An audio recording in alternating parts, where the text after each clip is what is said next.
Peace and love, black family. This is the Prince of Pan-Africanism, King Kong Consciousness, Dr. Umar Johnson, Black America's #1 certified school psychologist. I just wanted to send a shout out to all the donors, brothers and sisters who have helped us acquire the FDMG property, Wilmington, Delaware, Black Power Central. I appreciate that. Please keep the donations coming in for the restoration fund. Picked up a large stack of donations yesterday. You know what I mean? I'm feeling good about this. I think we may hit our mark. August the 1st, we want to have the 4 or 5 buildings fully restored on the FDMG campus in Delaware so we can announce the quadricentennial celebration of August the 20th through the 25th. So brothers and sisters, keep those donations coming. P.O. Box 9634. I repeat, FDMG Academy, P.O. Box 9634, Wilmington, Delaware, 19809. This is Dr. Umar Johnson. I have never encouraged any African not to vote.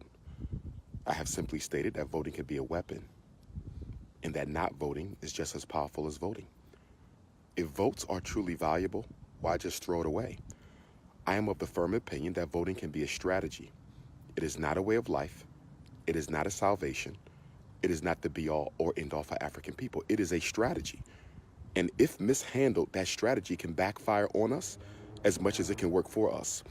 In other words, until black people organize ourselves as a unit, as a national black political union, where we vote on issues based on their effect on the race in totality, voting will never work.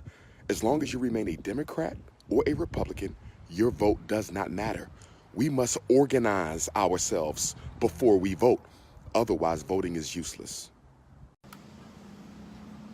The problem with the black conscious community is the fact that no one wants to do any real work.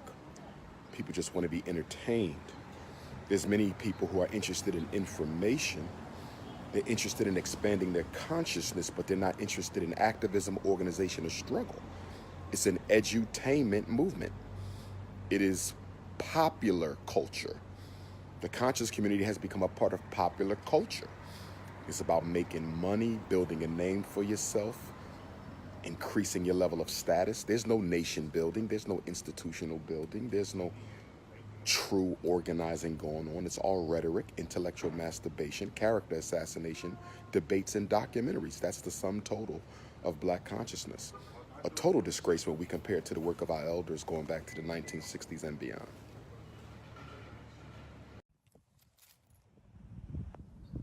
Just because your child has autism doesn't necessarily mean they need special education. In order to qualify for an IEP, a child must meet 2 requirements. Number 1, they must have a disability. And number 2, that disability must affect their ability to learn. They must have a disability, autism, and that autism must affect their ability to learn. Autism is a communications impairment where a child is limited in both their verbal and nonverbal communication expression and reception.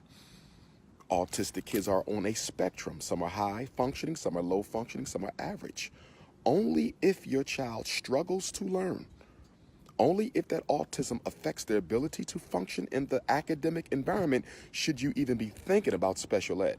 The smartest children I've ever evaluated in my life, most of them were autistic. Disability plus need, not just disability. Not at all. There's R. Kelly, Bill Cosby, Michael Jackson, sex abuse campaign. This isn't about R. Kelly, Michael Jackson, and Bill Cosby. This is about demonizing all black men and bringing up old stereotypical images of black men that have been a part of this country's collective consciousness since slavery, emancipation, Jim Crow, and beyond. They want to paint a picture that all black men are sexual predators. And they want to paint this picture so that when they begin to go after different black men who are innocent, okay, those men could have been guilty, but they want to go after black men who are innocent. And because we're giving so much support to the American white racist power structure's agenda to crucify members of our own community, that will make it so much more easier when they go after you, your cousin, your brother, your husband, your nephew, your grandfather, your coworker, your male friends. They want to make it easy to destroy us all.